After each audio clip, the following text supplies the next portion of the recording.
¿no? Entonces van a describir más de 26 subtipos de diferentes tipos de carcinoma vasocelular, ¿no? Pero lo más común es el nodular, ¿no? Es el nodular, es el micronodular, también el morfeiforme, el pigmentado, el ulcerado, ¿no? Y los superficiales también que puedan presentarse ahí. Pero son muchos de estos carcinomas tienen una gran variedad, ¿no? Y eso es lo que a veces hace que este diagnóstico, o al diagnosticar de repente, pues entonces ponga ya ahí a criterio de los médicos o de los dermatólogos, ¿no? Las mejores características, o esto de acuerdo a su presentación clínica, y ellos ya hacen un estudio pues con dermatoscopía, ¿no? Un equipo especial que ya ven y determinan muchas veces este tipo de lesiones, ¿no? Entonces, bien, entonces tenemos ahí diferentes tipos de lesiones.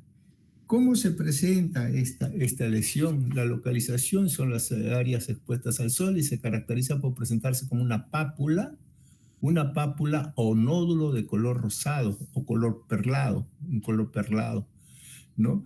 Algunas veces translúcido, brillante, ¿no? A veces translúcido. Y miren ustedes que le da a veces un aspecto como si fuese enrollado. Como esto es brillante y es translúcido, se puede ver también, ustedes pueden ver acá, pequeñas estructuras venosas, ¿no? Entonces por eso se llaman una telangiectásica. Esto puede sangrar, puede ulcerarse y al cicatrizar formar toda esta especie de costras.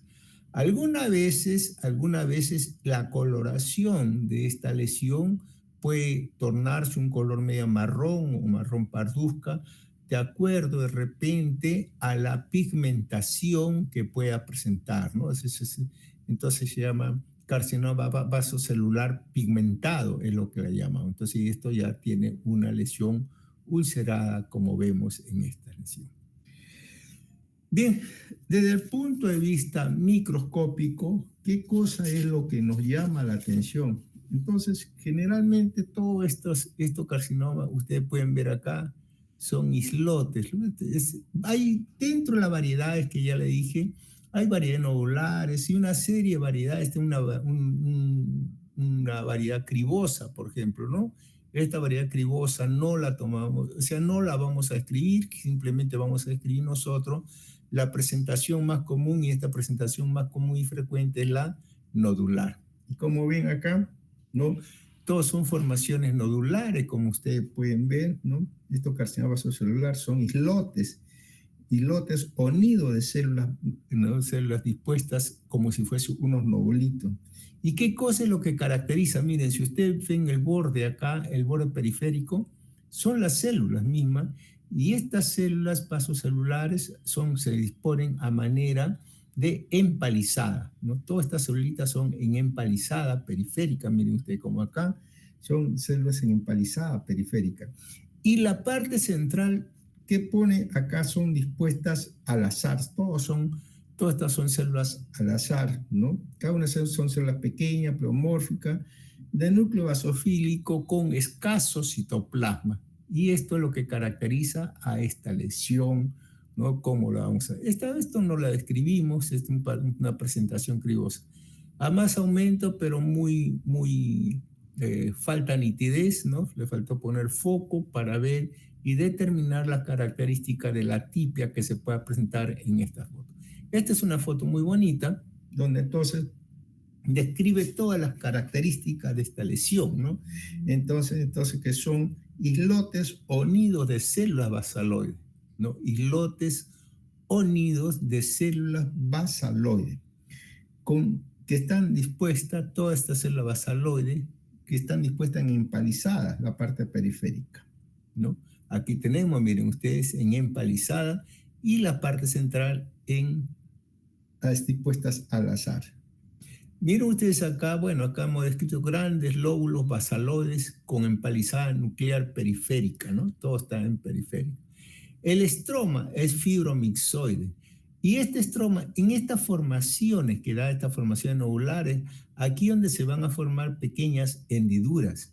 Y todas estas hendiduras que se forman es en cuando se forman cuando se distribuye estos nódulos, ¿no? Y esto está cubierto por un estroma, y el estroma es fibromixoide, ¿no? Entonces, toda esta es la característica. Bueno, entonces, como le digo, estos son los cortes eh, en parafina, ¿no? Y todo esto, pues, da un aspecto como si fuese una retracción, ¿no? O hendidura. Algunas veces se dice que puede haber mucina dentro del tumor, ¿no? O en el estroma, porque por eso es fibromixoide esta lesión. Muy bien. Acá tenemos igual, vamos a ver aquí entonces la disposición en forma de empalizada, y la parte central, ¿no? La disposición en uniones y con estas hendiduras que se van a formar, ¿no? O que se van a presentar, estroma fibromixoide. Bien, eso sería entonces en cuanto a esta primera lámina. La segunda lámina corresponde a un quiste epidérmico de inclusión. Bueno, esta es otra lesión también benigna, y una lesión que es relativamente frecuente, donde la encontramos muchas veces pues distribuida por todo el organismo. Estos quistes epidermoides representan, ¿no? Se presenta con una papulita o nódulos dérmicos bien delimitados, ¿no? Y como esta lesión benigna se dice que es el tipo más común de los quistes cutáneos. A menudo se denominan quistes sebáceos, pero no surgen de las glándulas sebáceas, sino de un folículo piloso de la piel. No son cancerosos, no son contagiosos. A veces, algunas veces pueden desaparecer por sí solos, y ocasionalmente, de repente, se pueden infectar. Estos se infectan solamente si es que este quiste produce alguna ruptura. Lo que pasa acá es que muchas veces quien sufre de este quiste, esto puede sobresalir a la piel, ¿no? Una formación nodular o cónica, y pueden confundirlo como si fuese un granito o un acné, ¿no? Entonces estos granitos, y se lo comienzan a rascar o a manosear, y eso puede hacer que esto se rompa. Al romperse va a fluir acá todo este material de contenido queratínico, ¿no? Y esto es lo que da lugar a que este quiste se inflame, ¿no? Entonces, esto sí puede ocurrir. Ahora, este quiste se puede presentar, como le digo, en cualquier parte del cuerpo. Es el quiste cutáneo más común. Aún así es más frecuente en el hombre que en mujeres. Y esto también es más común en los adultos entre los 20 y los 40 años. Se presenta en cualquier parte del cuerpo, pero siendo la cara, el cuello, el cuero cabelludo, el tronco y los genitales, ¿no? Donde aparece con mayor frecuencia.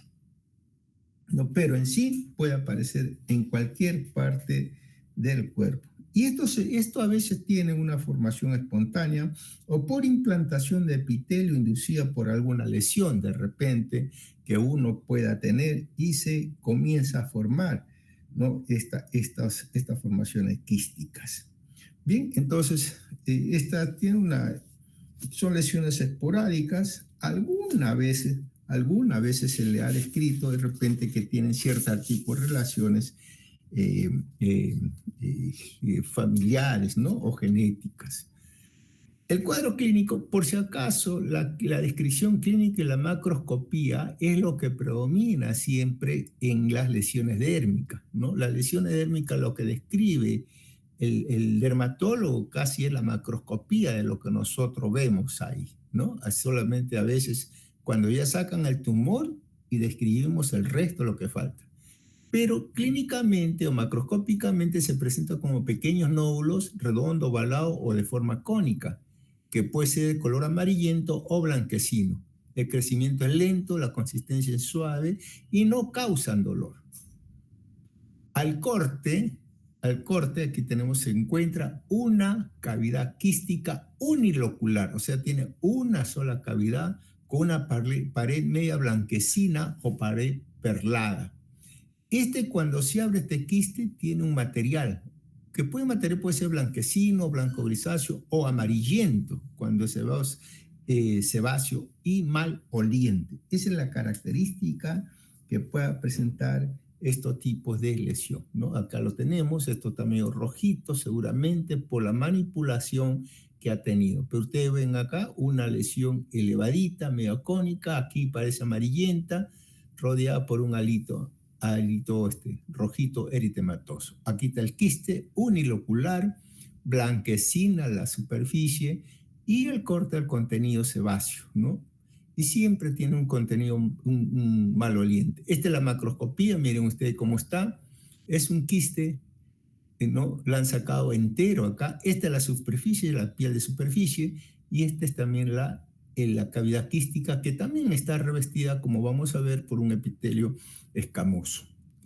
Bien, aquí lo tenemos entonces, esta quiste, ¿no? Como ven, este es el epitelio escamoso, esta es la pared quística y con contenido de material queratínico.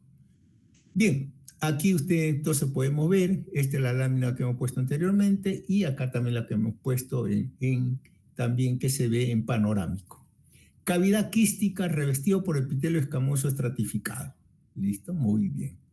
La pared del quiste contiene capa granular. Bueno, aquí tenemos una capa granular.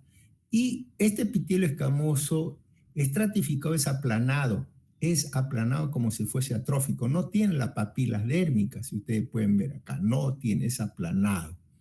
¿No? No contiene glándulas, o sea, todos los anexos cutáneos no hay. Aquí no hay anexos cutáneos. O sea, revestido por un epitelio escamoso, ¿no? Estratificado, aplanado, con ausencia de anexos cutáneos. Entonces, por eso le digo, no contiene glándula endocrina, no contiene glándula sebácea, ni folículo piloso. No tiene atipia. La cavidad quística tiene un contenido de queratina de un aspecto laminado. Son como laminitas que se presentan en toda esta cavidad quística. Muy bien.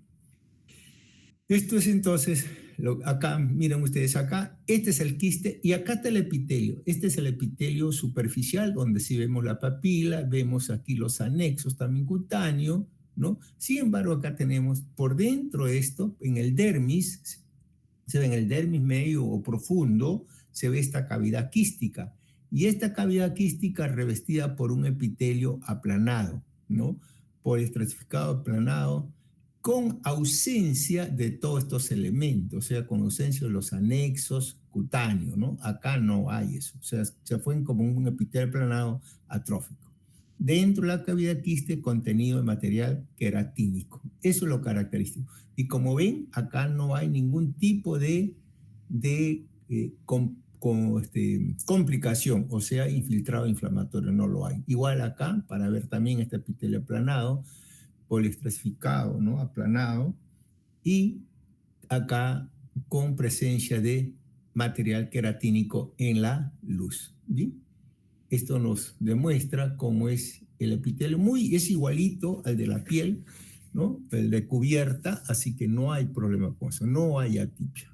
Muy bien, eso sería entonces lo que correspondería pues a esta segunda lámina. Ahora pasaremos pues al líquen plano, que es otra lesión. El líquen plano también es una enfermedad, generalmente mucocutánea, ¿no? A veces y eso se le considera como de una etiología pues autoinmune. Y esto a veces puede presentarse principalmente en mujeres entre los 40 y 50 años, ¿no?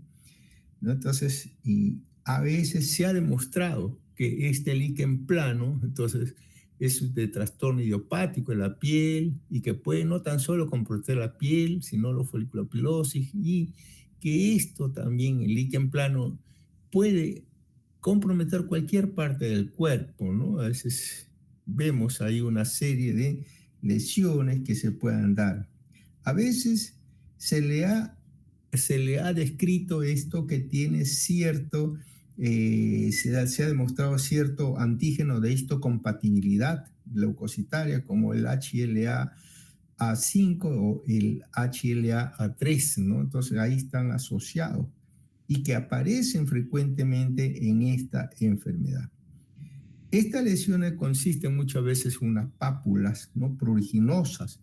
A veces se le llaman pues clínicamente, a algunos le ponen 5P o otros le ponen 6P, ¿no?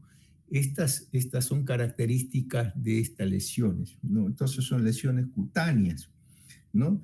Y estas lesiones cutáneas muchas veces se presenta, como dije, como una pápula pruriginosa, a veces plana, puede ser poligonales, purpúricas y pruriginosas, ¿no?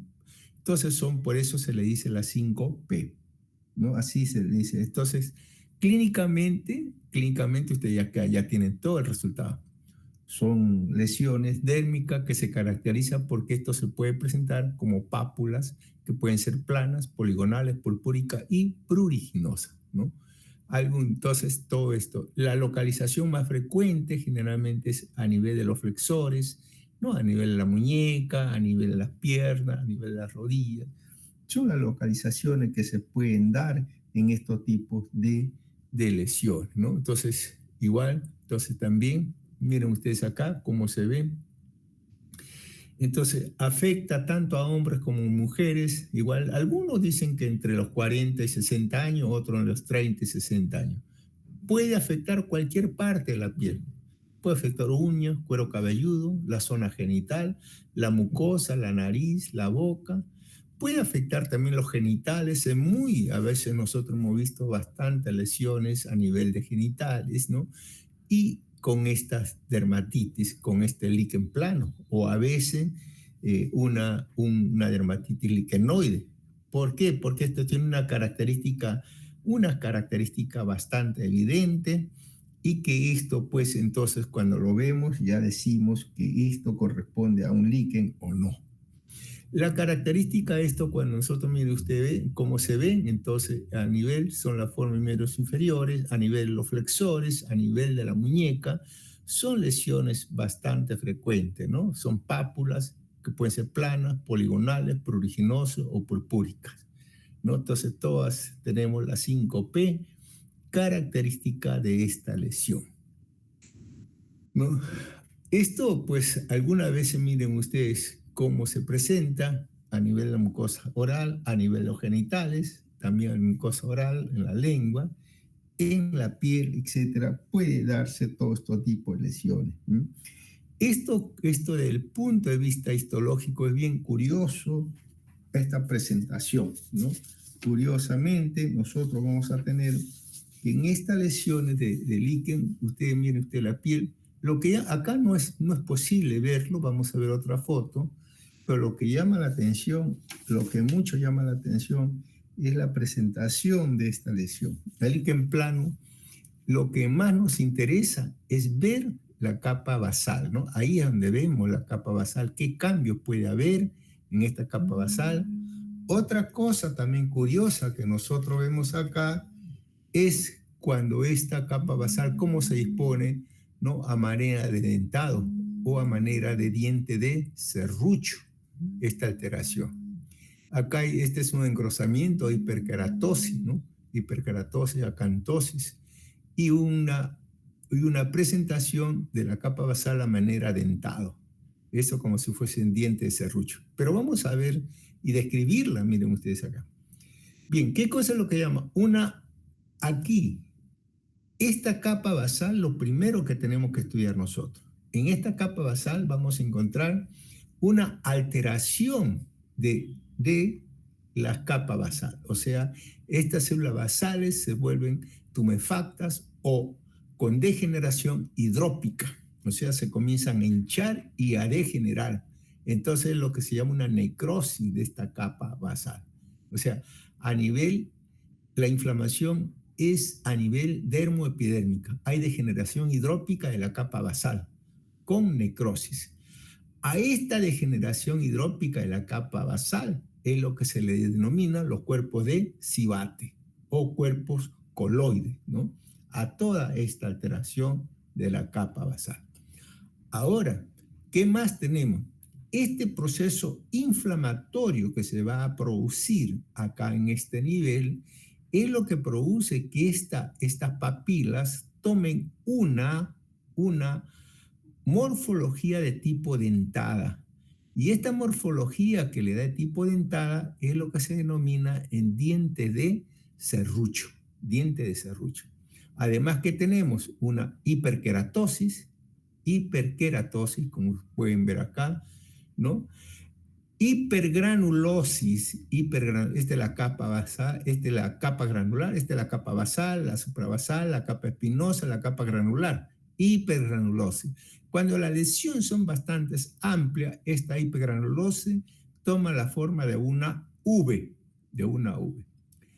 Tenemos la acantosis y también otra cosa que llama la atención es a nivel del dermis reticular, este es el dermis reticular donde está la papila, un infiltrado inflamatorio linfocítico o linfohistiocítico en banda.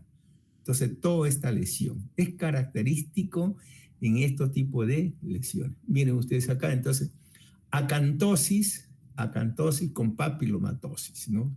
Entonces tenemos también hiperkeratosis, muy bien, hiperkeratosis, acantosis, hipergranulosis, aquí está la capa granular, hipergranulosis, y esto muchas veces puede ser más ampliado, ¿no? Entonces, las crestas interpapilares que toman este aspecto de dentado, ¿no? Como si fuese diente de serrucho. Infiltrado inflamatorio en banda, o sea, a lo largo de todo el dermis reticular, ahí es donde nosotros vamos a encontrar este infiltrado inflamatorio. Este es para ver la capa basal, y aquí tenemos, miren ustedes, la capa basal, tumefacta, hinchadita, algunas ya degeneradas. Hay degeneración y eliminación de pigmentos. Esto es lo que se llama, pues, el cuerpo de Cibato.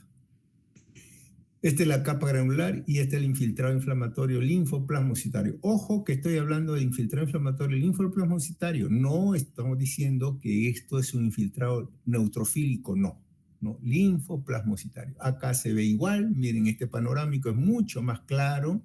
Y aquí cómo se ve el infiltrado inflamatorio en banda, ¿no? Entonces todo el dermis reticular está con este infiltrado inflamatorio.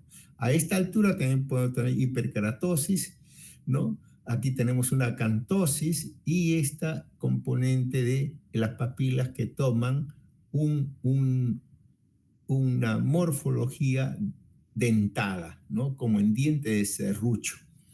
Bien, aquí lo vemos mejor. Miren ustedes acá, hiperkeratosis, acantosis, estas papilas con una alteración debido a la alteración de la capa basal adoptan una forma dentada. Infiltrado inflamatorio linfoplasmocitario en banda, como ustedes, como si fuese una bandita lo que hay ahí. Pero lo más característico, como le digo, y lo que me va a dar el diagnóstico a mí, es esta alteración de la capa basal, ¿no? O sea, la necrosis de las células basaloides, ¿no? Las células basales. Eso es lo que me va a dar el diagnóstico acá. Lo muestra infiltrado inflamatorio en banda, ¿no? Y estas alteraciones de la capa basal. Acá tenemos poquito la capa granular, no se ve tanto, pero sí se muestra, ¿no? Toda esta hipergranulosis.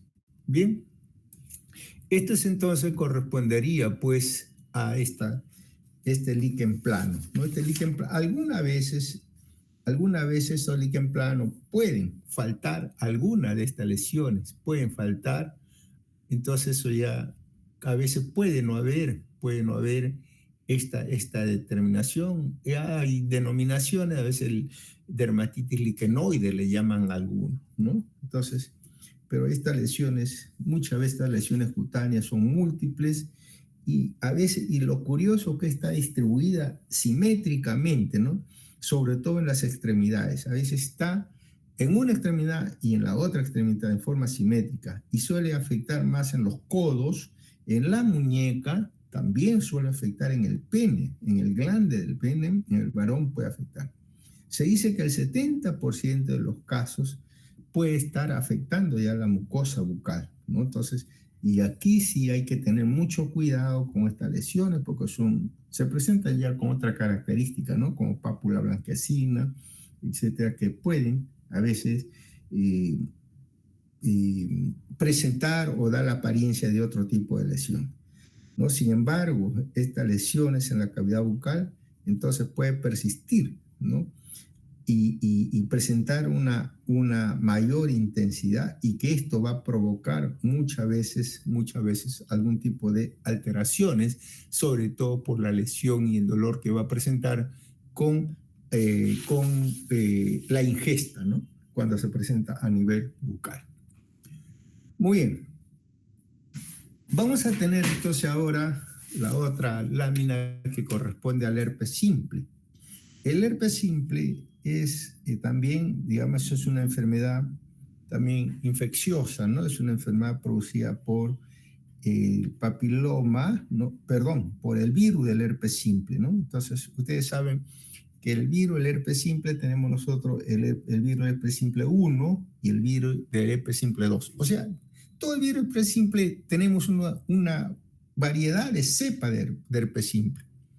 Pero lo que tenemos que ver ahora, ¿qué cosa es lo que produce? Muchas veces estas lesiones que ustedes pueden ver acá, a veces la mamá, las abuelas le llaman la lamedura de araña, sobre todo en provincia, porque acá y en Lima ustedes ya conocen la terminología, lo ven, ¿no?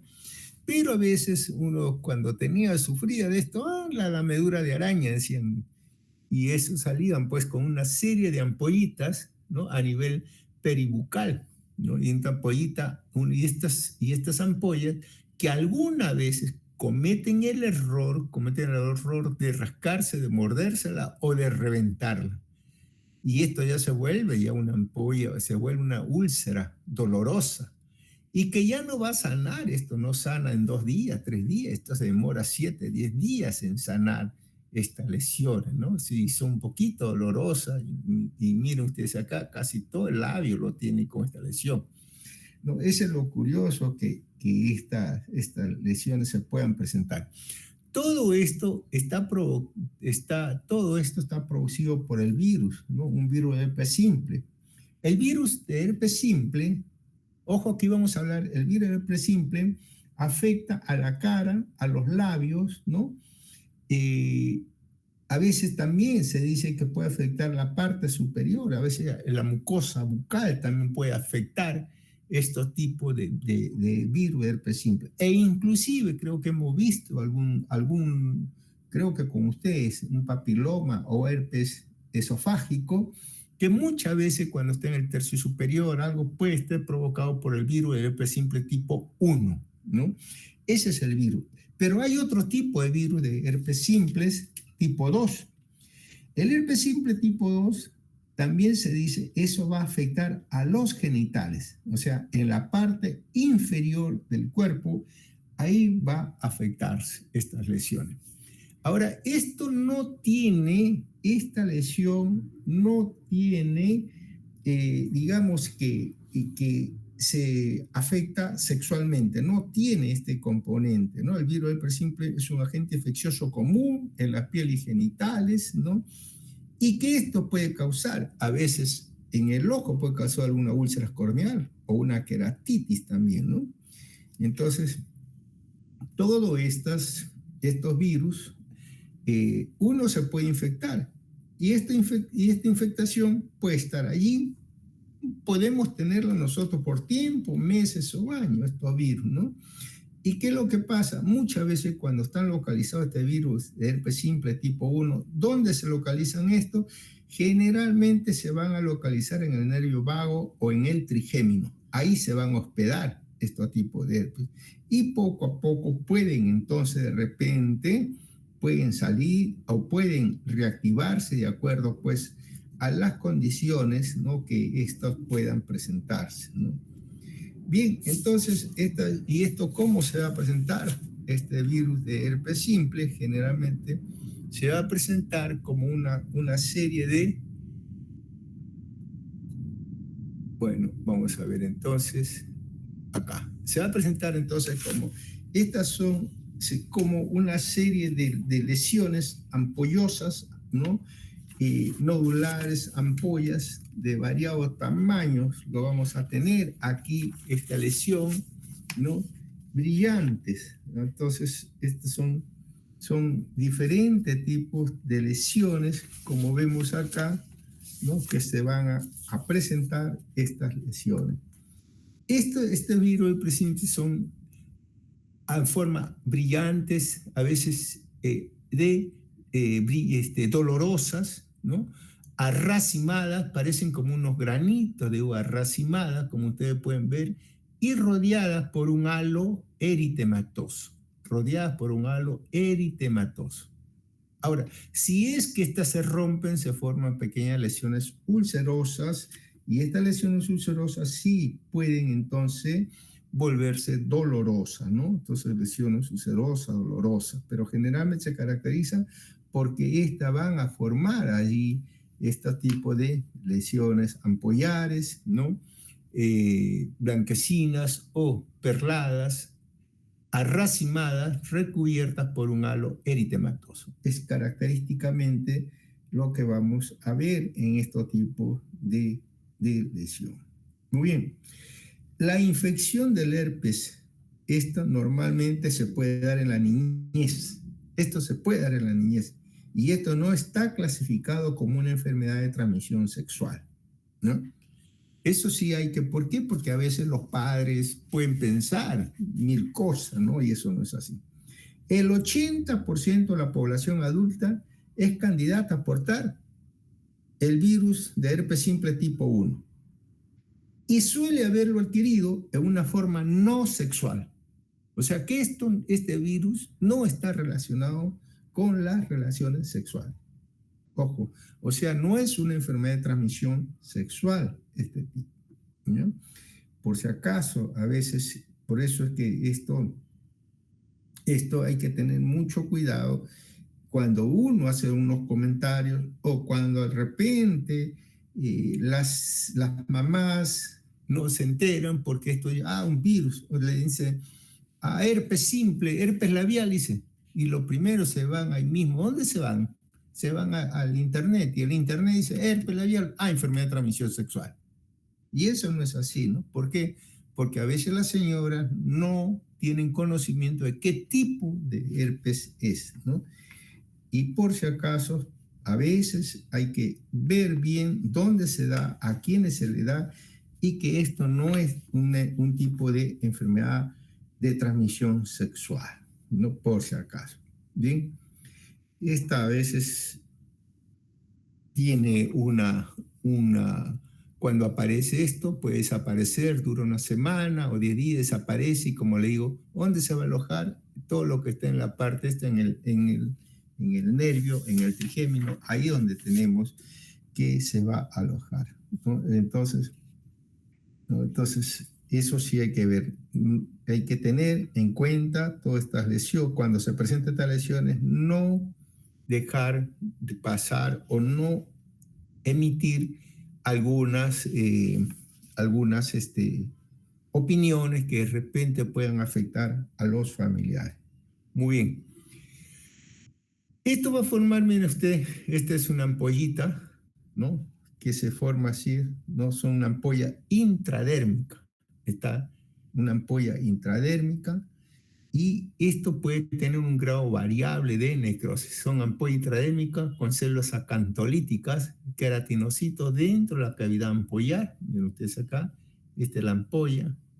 Estos son los queratinocitos, las celulitas que están sueltas, ¿no? Aquí, que están dentro de estos.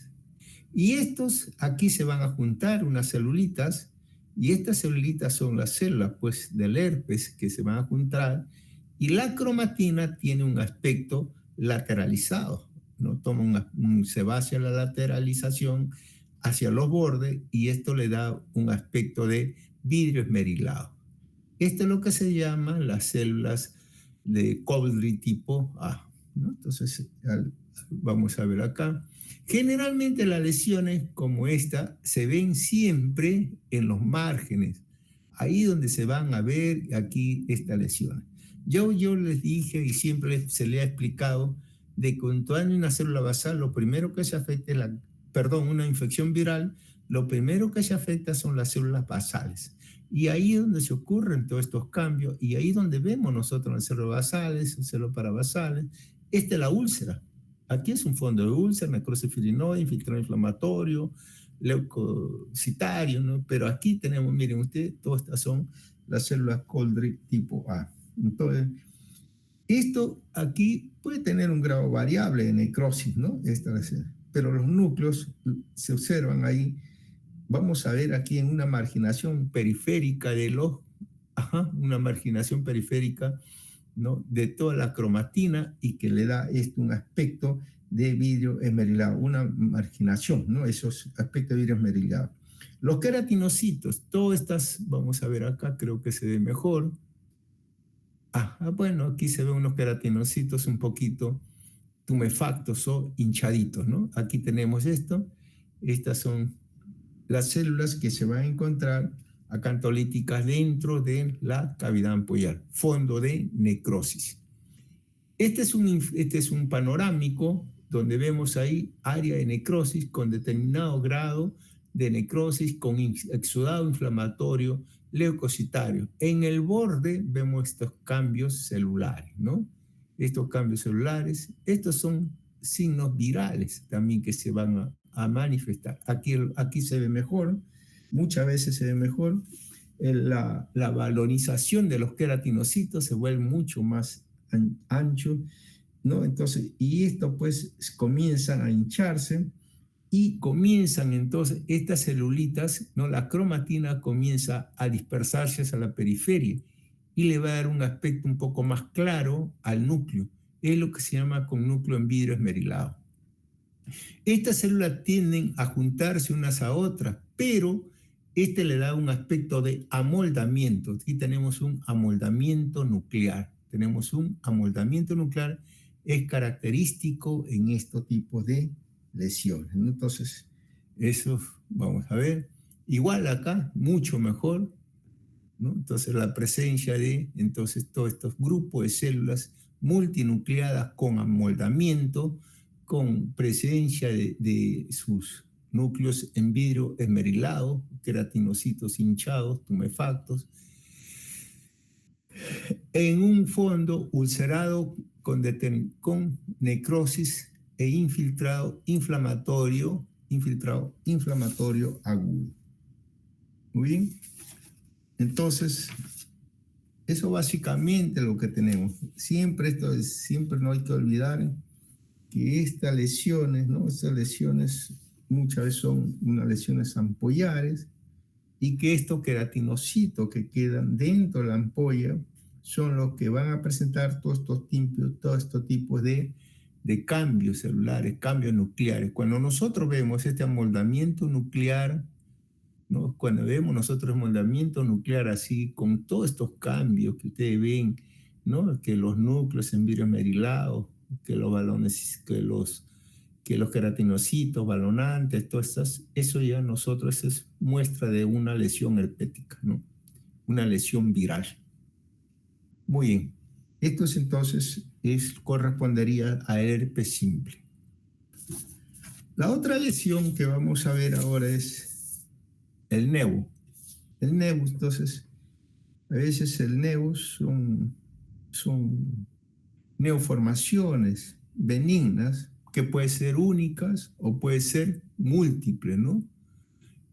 Constituidas por melanocitos que han perdido su prolongación dendrítica y que se reúnen en nidos de diferentes tamaños, y que esto se puede localizar a nivel de la unión dermoepidérmica, ¿no? O se puede localizar también, ¿no? En el dermis también se puede localizar ahí. Entonces, y esto puede variar en la cantidad o variada, ¿no? Eso puede dar ahí. Todo esto son el nevus melanocítico que vamos a recibir. Suelen ser pigmentados, y pueden ser a veces congénitos o puede aparecer en las primeras 2 décadas de la vida. Entonces, lo que vamos a ver acá nosotros es el nevus, o sea, el lunar simple, ¿no? Que esto no viene a ser sino, como le dije, una neoplasia de la piel que se observa con mayor frecuencia y afecta a todas las razas y a ambos sexos. Su desarrollo se dice que puede estar influenciado por factores genéticos, ¿no? A veces muchas veces, estos se presentan en 1% o 1,5% recién nacido. Y la frecuencia se va incrementando, ¿no?, en forma gradual durante la niñez hasta un máximo en la adolescencia. Pocas veces aparecen después de los 70 años, pero se puede observar también. Cuando hablamos nosotros de esta etiopatogenia, a veces cuando se presentan en niños, podemos hablar de unos nevos pues, congénitos, ¿no?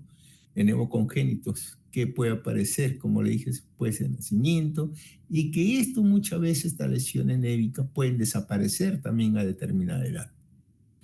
Las formas de estas formas, cuando hablamos nosotros del neomelanocítico, estas formas pueden ser planas, papilomatosas o verrucosas, cupuliformes con o sin pelos, pedunculadas, ligeramente elevadas, o a veces una forma con despigmentación periférica, como se llama el hallux nevus. O sea, son diferentes tipos de presentaciones que pueden presentarse estos tipos de nevus.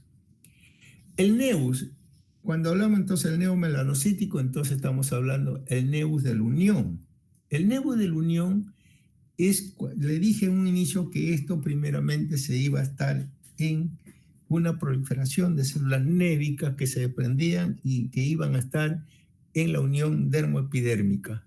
Ese es el nevus de la unión. Suelen ser planos o maculares de color marrón o marrón oscuro, menos de 6 milímetros y con bordes regulares y una red de pigmentación uniforme, ¿no? Entonces, este es el nevus epidérmico. Cuando hablamos nosotros de nevus compuesto, esto ya está en el dermis y suele ser elevados o pápulas de color marrón claro a marrón oscuro, también menores de 6 milímetros. Algunas veces pueden presentar pelos.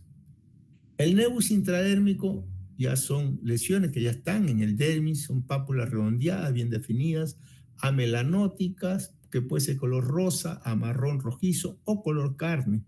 Algunas veces pueden ser elevados, otras veces pueden tener un aspecto verrucoso, papilomatoso, tipo frangüesa, ¿no?, pedunculado o con forma de cúpula. Aproximadamente el 33% de los melanomas se derivan de un neomelanocítico benigno, especialmente los neomelanocíticos de la unión, porque estos pueden producir cierto tipo de cambio displásico, ¿no? Entonces, eso también, hay algunas personas que esto, como le había dicho, puede darse en cualquier raza, pero hay algunas personas que generalmente son blancas y que algunos que presentan muchas veces estos lunares múltiples en el cuerpo y que cuando uno presenta estos tipos de lunares, uno tiene que controlarse o chequearse toda esta presentación de lunares, porque algunos pueden cambiar, ¿no? Algunos pueden evolucionar y sobre todo lo que son los nevus de la unión. Entonces tenemos que ver bien siempre, aquí hay un pequeño cuadro donde uno tiene que testar siempre, revisar con el dermatólogo si es que hay o no hay cambio, ¿no? A veces un nevus benigno, que son redondos, son simétricos, son regulares, el color es marrón oscuro y el tamaño también un color medio canela, ¿no?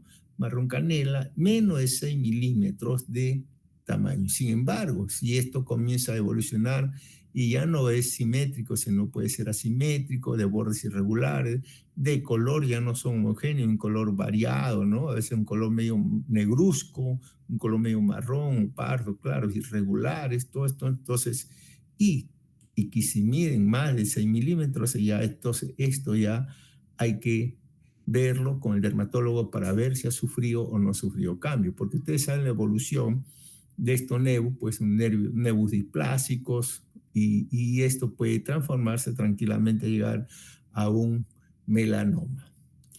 Bien, entonces esta es la lesión, ¿no?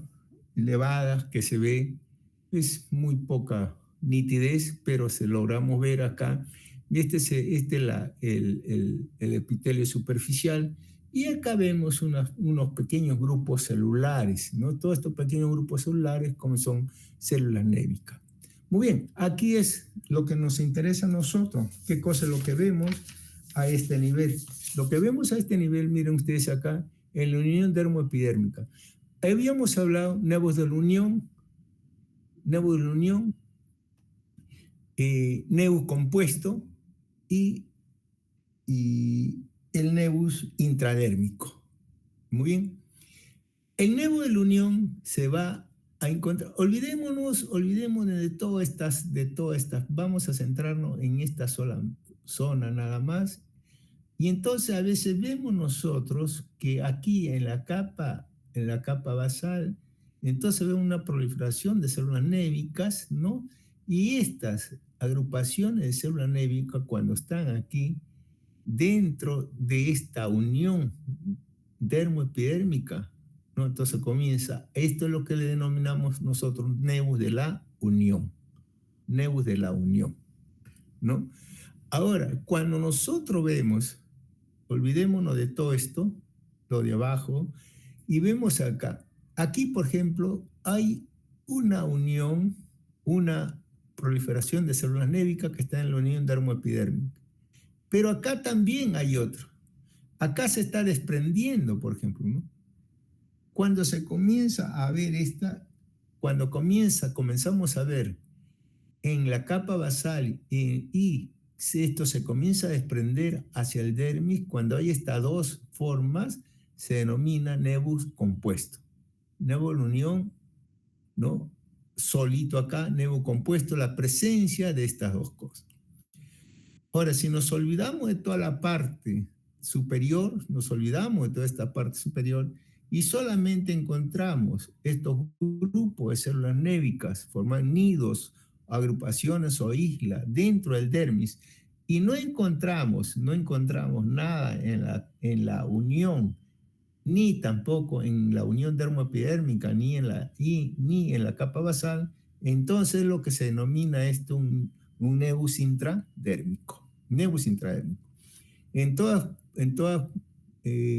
Bueno, en otras palabras, este es un nevus pues nevus compuesto, ¿no? Porque hay el nevus compuesto porque hay parte intradérmica y también parte dérmica. Entonces, esto es un nevus compuesto. Bien, acá tenemos igual, entonces para vernos también. Ahora no vamos a describir, son grupos de células névicas nada más que se puede encontrar, ¿no? A nivel de la unión dermoepidérmica y también, ¿no? A nivel del dermis. Entonces, todas estas son las características. No vamos a detallar los tipos de células que se encuentran, ¿no? Constituidas estas células dérmicas, ¿no? A veces uno puede encontrar cierto tipo de alteraciones, pero las alteraciones, cuando vemos esto, tenemos que verla también en la capa basal y descartar que haya un tipo de anomalía o atipia presente. Si no, esto corresponde solamente al nevus compuesto, ¿no? Entonces, ahí vamos a ver, nada más. Muy bien, si tienen alguna duda pueden preguntar, no hay problema. Muy bien, seguimos. Seguimos con la otra lámina que corresponde a la cromoblastomicosis. El cromoblastomicosis es una lesión producida por un hongos, ¿no? O sea, una infección producida por un hongos, ¿no? Es una lesión crónica y que afecta generalmente los miembros inferiores. Esta lesión, ¿no? Está provocada por unos agentes, ¿no? O varios agentes de difícil a veces escritura, ¿no? A veces se le llama el Fonsecaceae pedrosi, el Fialófora verrucosa, el Cladosporium carrioni, el Fonsecaceae compacta. Son diferentes tipos de hongos que pueden afectar esta lesión. Esta lesión, en principio, no fue descrita en Brasil, allá hace muchos años, ¿no? Por inicio de los años del siglo anterior, fue descrita en Brasil.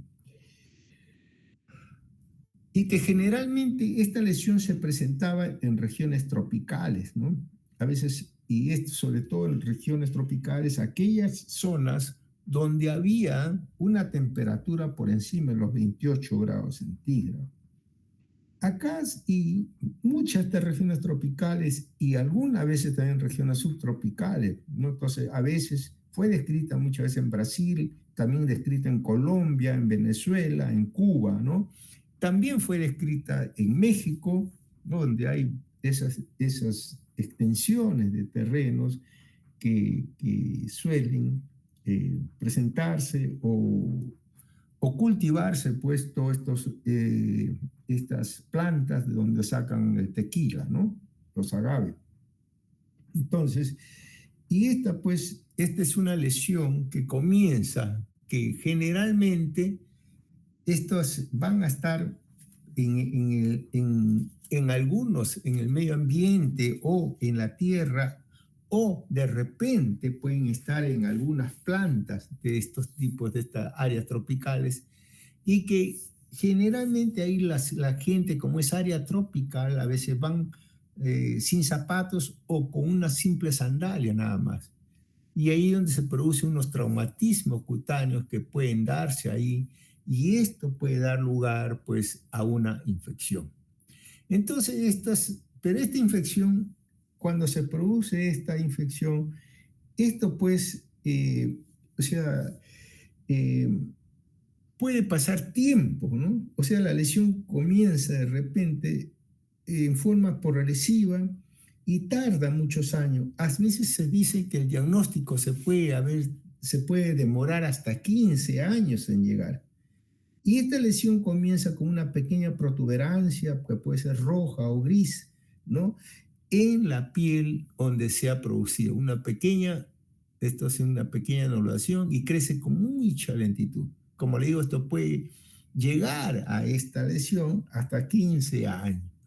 Y acá, esto se vuelve una placa eritematosa, escamosa o pruriginosa, de meses a años, como le digo. Crece lentamente. Se dice que este crecimiento de esta lesión puede crecer muchas veces 2 milímetros por año.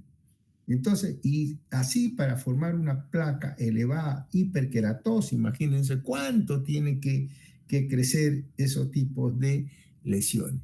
Luego que está crecido, ya crece como una extensa placa, por eso que aquí, cuando está creciendo, se llama, bueno, con razón, tienen razón, pues como 15 años, ¿no? Si son 2 milímetros, entonces ya son 30 milímetros, entonces ya tienen, imagínense usted para que crezca una lesión de este tamaño, ¿no? Y esto ya comienza a extenderse como unas placas de aspecto verrucoso, con abundante escama, con úlcera y costra sanguínea, ¿no? Algunas crecen ya en forma elevada a manera de una coliflor, comienza a ver. En estas lesiones, entonces, puede afectar algunas veces la deambulación, ¿no? Y forman cicatrices, algunas unas cicatrices decoloradas, ¿no? Que puedan presentarse la lesión. Muy bien, y esto pues va a llegar a crecer y muchas veces puede formar una fibrosis en la dermis, ¿no? Y esta fibrosis pues puede provocar una serie de alteraciones, ¿no? Entonces, y estas alteraciones, como ven ustedes acá, estas también vemos acá, miren cómo se puede formar estas lesiones, ¿no? El 95% crece entonces en los miembros inferiores, un 5% en la cara, ¿no? Acá también tenemos que pueden llegar también algunas veces en la mano. El crecimiento, como le digo, puede ser bastante lento, varios meses después de la inoculación, la lesión puede ser tipo papular, que se extiende a la superficie, placa eritematosa y crecen con mucha lentitud. Pasan, esto puede crecer a manera de una coliflor, abundantes escamas con úlceras y costras sanguíneas, lo que se van a presentar este tipo de lesiones. Muy bien, miren ustedes acá, se sana esto y acá hay una falta de coloración, ¿no? Y irregulares, media fibrosa. Acá mírenlo, el edema que forma son lesiones ulceradas, ¿no? Unas lesiones bastante grandes, algunas como si fuese unas pequeñas lesiones elevadas, ¿no? Vegetantes, ¿no? Y pequeñas lesiones formulan nodulaciones. Todo esto, como afecta pues a toda la pierna, da un aspecto como si fuese una elefantiasis, ¿no? De que puede dar lugar a esta lesión, ¿no? Entonces son lesiones, ¿no? Que se pueden entonces provocar, ¿no? Y agrandarse y provocar este tipo de limitación inclusive al caminar, o sea, una cojera que afecta al caminar, ¿no? Esto ya da un aspecto de elefantiasis, como le estaba diciendo. Muy bien. Esto pues entonces, a veces lo que nosotros hacemos, ¿qué cosa es lo que vamos a encontrar? Es importante en principio ver y conocer la historia clínica de este paciente, ¿no? Porque las características clínicas es lo básico que puede haber. La histopatología clásica, a veces lo que vemos nosotros es una hiperplasia pseudoepiteliomatosa, es lo que vemos en esta lesión. Mire, hiperkeratosis con papilomatosis, acantosis, papilomatosis, hiperkeratosis con parakeratosis, acantosis vemos acá también, ¿no? Todo eso ya hemos acostumbrado a ver este tipo de lesiones. Y acá en este epitelio acantótico vemos algunas irregularidades de crecimientos, ¿no? Dentro de lo que era tinocito, por eso le decimos acá que puede haber entonces una hiperplasia pseudoepiteliomatosas, que esto aquí puede de repente causarnos alguna relación o algún cambio displásico, ¿no? Eso es lo que tenemos que evitar decir esto. ¿Y por qué? Porque vamos a tener que revisar todo esto. Miren, si nosotros lo vemos en esto, hiperkeratosis, parakeratosis, acantosis, infiltrado inflamatorio, ¿no? Infiltrado inflamatorio, zona de hemorragias y una zona de necrosis. A esta altura es lo que podemos decir en esta descripción. Entonces ya vemos, ya le dije, una hiperplasia pseudoepitelomatosa. Es lo que vemos aquí, con zona de hemorragia también. Pero esto muchas veces hay que ver que aquí esto no va a llamar la atención. Miren ustedes acá estos cambios, infiltrado inflamatorio, y acá ya nos llama la atención estos niditos de celulita. ¿Qué cosa es lo que tenemos que encontrar? Aquí también, si ustedes ven, son una celulita mucho más grande, de color marrón o de color pardo, ¿no? Pardo dorado, que vamos a encontrar, con un denso infiltrado inflamatorio mixto, crónico y agudo y foco de hemorragia. Y acá vemos, a mayor aumento, ¿qué cosa es lo que vemos acá? Entonces, esto es lo que vemos aquí, que son los cuerpos escleróticos. Estos cuerpos escleróticos, que es lo que me va a dar a mí todo este tipo de lesión. Entonces, son células escleróticas o cuerpo de Meclar, ¿no? Así se le llama. Dentro de este componente inflamatorio, células escleróticas o cuerpo de Meclar, es de color marrón o marrón claro, estructura media esferiforme, ¿no? Medias redondeadas, ¿no? Y esta coloración, y esto no está teñido con ningún tipo de coloración, por si acaso. Esta es coloración HE, ¿no?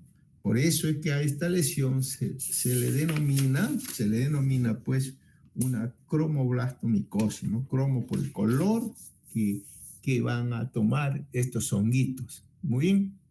Entonces tenemos ahí ya algo característico, presencia de las células escleróticas o cuerpo de Meclar, ¿no? Luego, ¿qué tenemos ahí?